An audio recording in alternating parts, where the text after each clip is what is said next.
Hello there, this is Rom Wills coming back at you with yet another video. Insecure, hella perspective, Rom's review. You know what, from a technical aspect, I like how this was done. I like how this was done because it split it into 3 segments.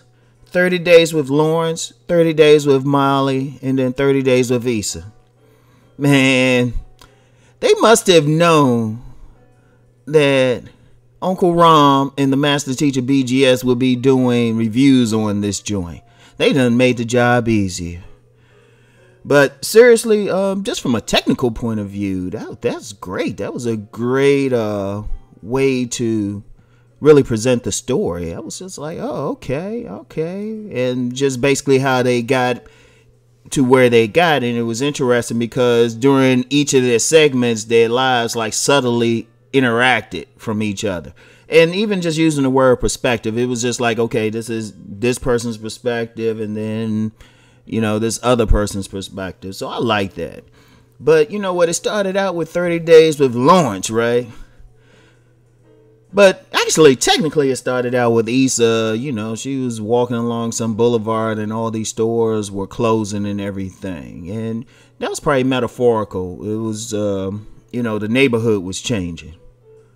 So, you know, one thing about I got to give to Issa. I mean, I know some guys got this, that, and the third, but she be throwing some subtle political stuff into her stuff. And, you know, despite what anyone might choose to think, especially some women, I got great admiration for her. I really do. And I think anybody, any aspiring filmmaker or somebody who wants to do a series, they really need to watch how she's doing it.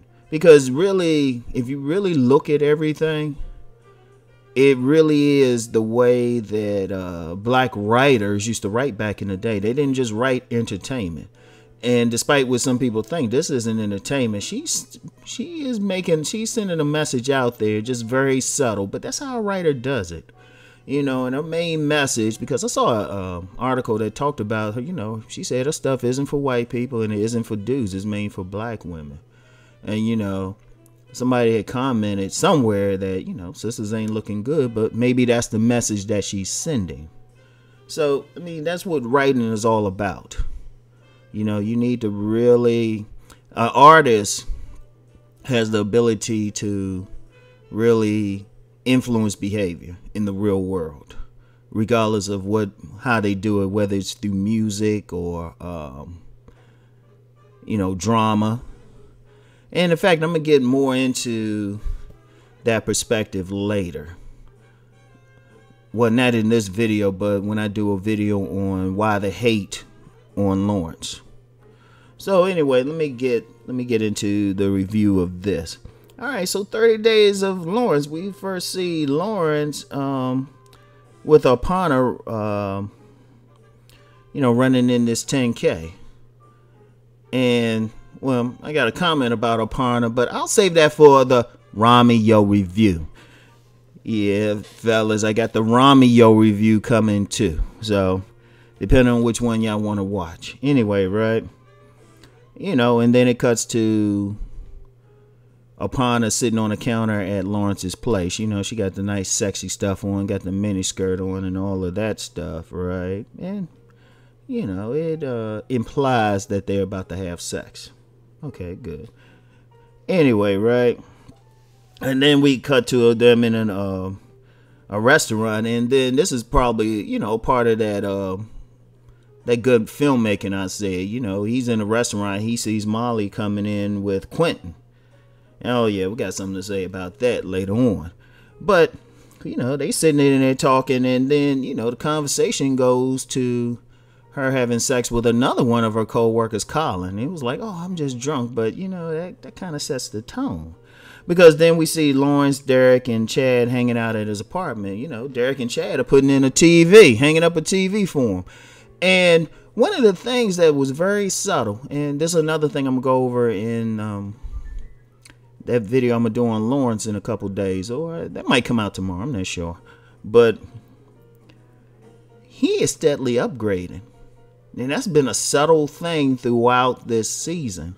Even going back to last season, he's steadily upgrading. You know, when we first saw him, he was wishy-washy about even getting the apartment. But then every time we cut back to the apartment, it has more and more things in it. And he's steadily building. So that's deep. But then, you know, Lawrence, Derek, and Chad, they sitting back. They talking. Do what guys talk about when they're together, either sports or women. So they talking about women. And you know, Derek and Chad, they like, you know, they're like, nah, you can't be having this, her like talking about this dude Colin and everything. Because Derek showing a little bit more of his personality, because that's a character who would probably be interesting if they really got into him. Because dude seemed like, you know, I ain't gonna lie, he looks soft.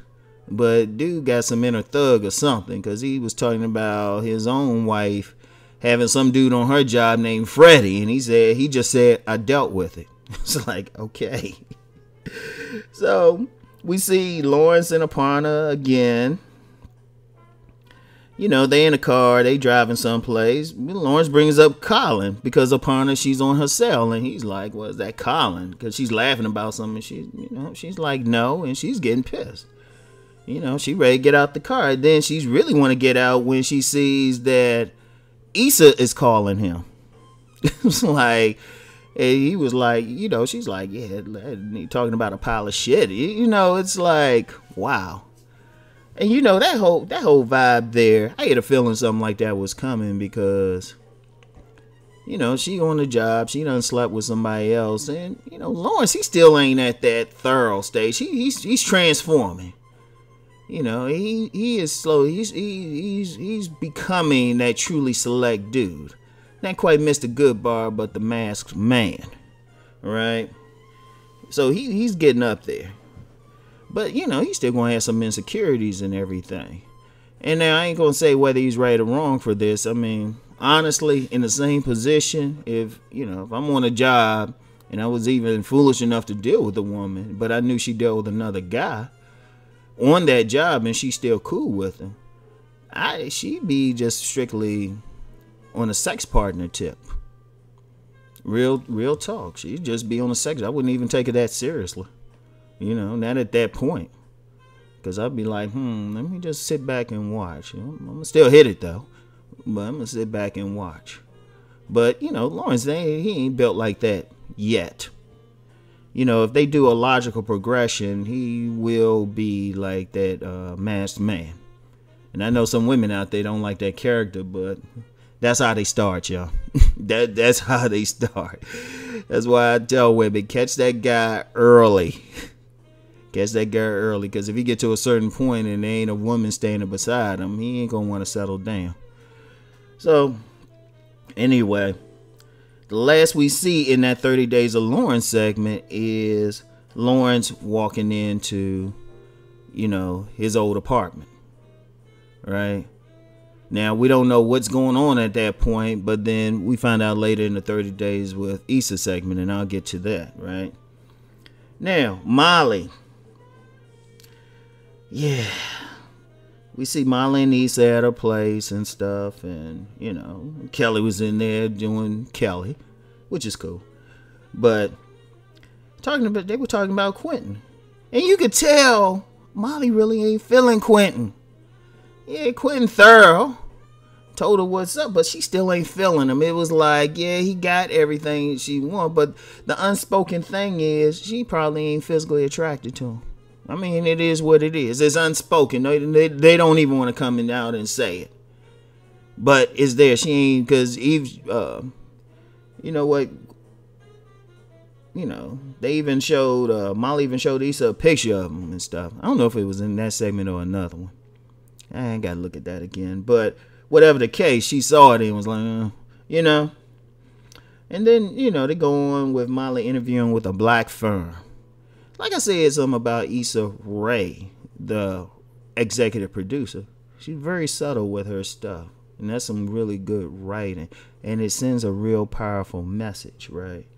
But anyway, she's out with, you know, she's out at that place with Quentin.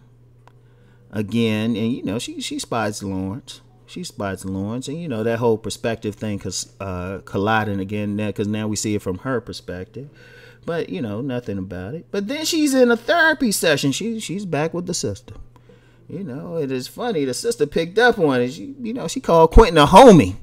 It's like, hey, what you say about somebody who, you know, you had some romantic thing with, right? But you know, they do their talk thing, and the pretty message is pretty much, yeah, you kind of need to go for it, girl. And then later they in the office and they share a drink. They start drinking, and you know, Molly, she pretty much kind of gave him some, you know. And I got something to say about that in the Romeo review, right? Because that's the more male-centered thing, right? So you know, she gave him some. Yeah, but you know, you could tell she wasn't, almost had to force herself. Maybe, you know, had to have those beer gargles in a way or something, trying to make something happen. Cause you know, dude cool, but you can tell she ain't feeling him. And then you know, she's talking with her girlfriends, and you know, she's still not hot about Quentin. You know, still like, it's like, man. And then, you know, that final part of that 30 days with Molly, she's meeting with the white partners. They like, look, we know you up here going to holler at, yeah, I know, a little bit Romeo getting in, but yeah, we know you going up here to holler at these other these other law firms. So, you know, we really appreciate it. And, you know, she probably thinking, and the audience is probably thinking, oh yeah, they're going to give her an offer. They give her some little award or something. And that looked like one of those things they made on like an inkjet printer and whatnot. Not even a laser printer, but an inkjet printer. It was like, yeah, let's make it down, sign it and stuff. Let's get a gold star or something from the dollar store. You like one of those joints. Y'all know sometimes y'all on those retail joints or whatever jobs, and they want to give you some silly awards. So they say, yeah, you're our star. It's like, y'all motherfuckers. Oh man, I think we know what decision she's about to make. So that's, like I said, Issa Rae be on that political thing, right? So anyway, we get to the 30 days with Issa, right? See at the marathon again, right? You know, and one thing I ain't mentioned during that, you know, the 30 days with Lawrence thing, while him and a partner were running, he actually saw Issa and Molly. And now we see it from their point of view. She sees them running, but apparently they there to support Kelly, right? And then, you know, even at that marathon, you know, Issa sees Lawrence and Aparna kissing. You know, she jumps up on, wraps those legs around them, and, you know, gives them a kiss. It's like, oh, man. And then, you know, Issa later gets in trouble for having the Hispanic students at the HQ instead of like up in school and stuff. So they ain't really follow that one too up. You just knew Issa was in trouble. But the main thing we see, she's been packing, right? You know, packing. She got to move. Man, bottom line. And then I gotta give it to it. You know, this might be the first time in 2 years watching this series I actually laughed. You know, at this quote unquote comedy. And that was during the yard sale. That's the first time I laughed. I'm not going to lie. That is the first time Uncle Rom laughed at anything happening in that series. Because to me, I'm just be honest, they call it a comedy, but it's more like a drama. And it's more normal. Like the laughs are like, it's not like the type of laughs you would see in, you know, a regular sitcom or something, but just like that everyday stuff that you just laugh at, that's just stupid, like y'all just hanging out. But they were actually funny because her brother was cutting up, right? And it's interesting, neighbor Bay came by, whatever his name is, with his girlfriend or whoever she is to him, you know, just to kind of give her something to say, you know, say bye to and all that good stuff. And then we find out Issa is about to move in with her brother, right? And then that's where everything kind of catches up because, you know, she calls Lawrence, you know, telling him, leave a message. He can come by. There's still some stuff there. Like, you know, got the couch there. They never say what happened to that couch, right? They never said what really happened to the couch, because apparently Lawrence didn't get it. Maybe she had to do something with it, though. But apparently he had the couch there, and plus still a few more of his things. And she said, hey, you can come by between 2 and 6 and get it. So then it brings it back around to the Lawrence situation. You know, his 30 days where he's going up to the apartment. Now we know why. It's not like to meet her or do anything like that, but it's just to get his stuff, right? So she has to stop, and then, you know, her brother's driving, and she got to do another walkthrough, you know, the final walkthrough before, you know, giving the keys and stuff to the landlords. So she gets in there, and Lawrence is sitting in there chilling, right? Well, standing in there chilling. So they talk. Now, I'm going to tell you what, I don't know if this was accidental or just really good direction, a visual thing. Because, you know, Rom's a writer, and I've had a film class way back in college.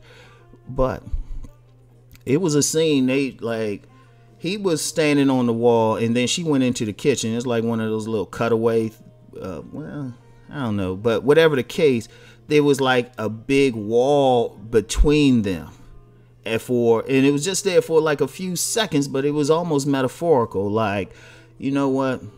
There's that distance between them. Now, eventually, he can come into the kitchen and they talk.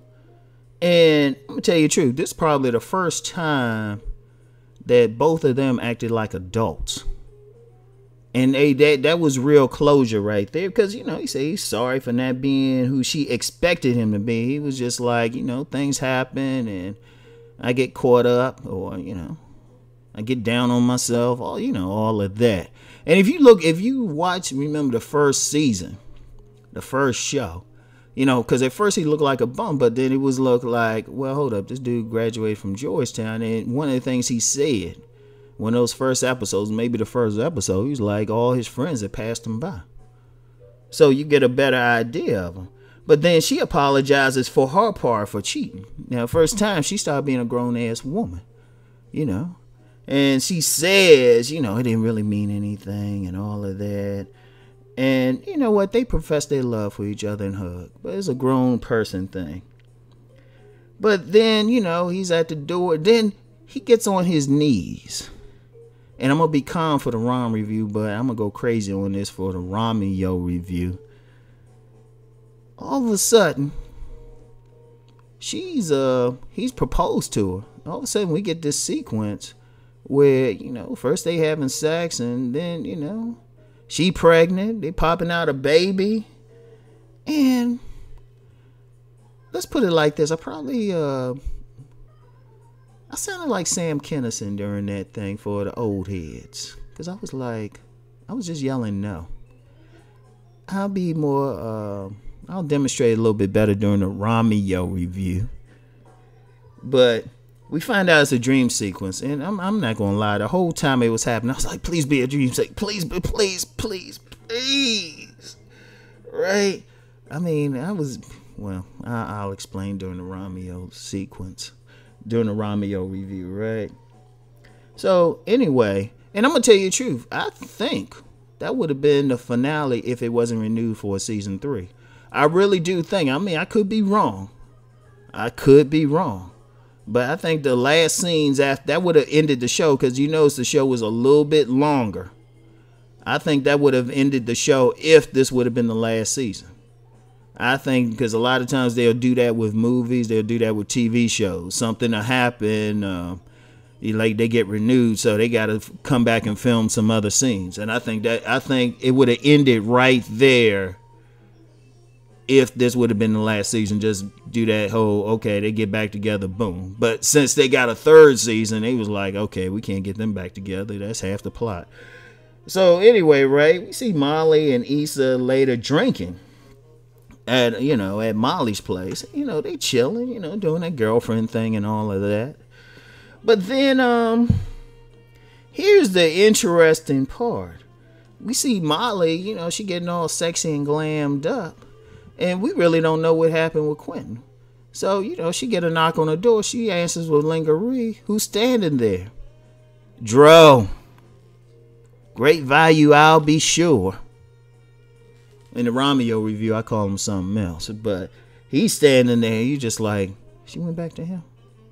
And then Issa, we just see her walking. She goes up to the door, knock on the door. Daniel answers the door. And she's like, I'm sleeping on the couch. And, Daniel, fake me out good bar. Yeah, he's a fake me out good bar at this point. He's like, of course.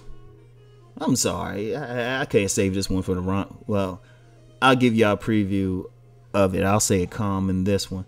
There's no way you curse me out, do all that stuff, and then you gonna come to my door talking about you sleeping on my couch. I'm like, you better find a homeless shelter. Anyway, right?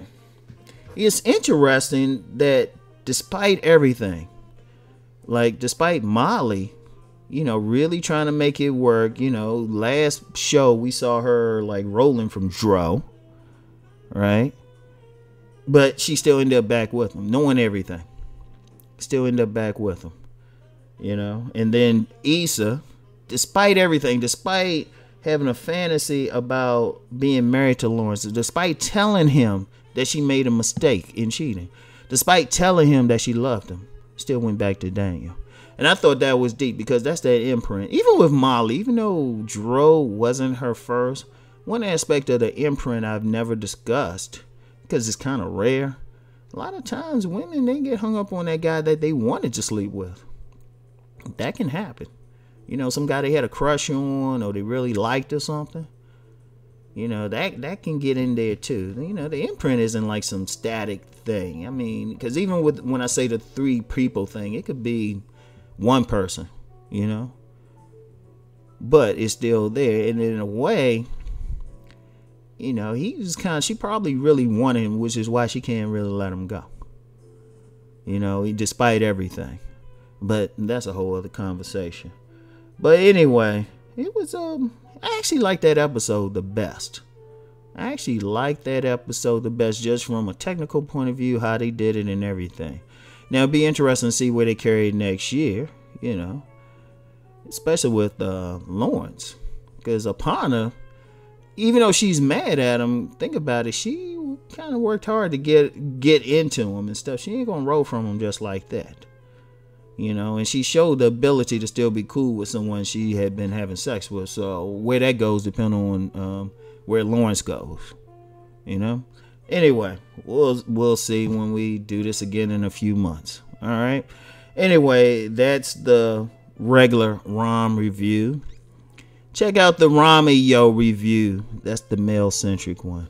Anyway, that's it for today. Talk to y'all later. Peace.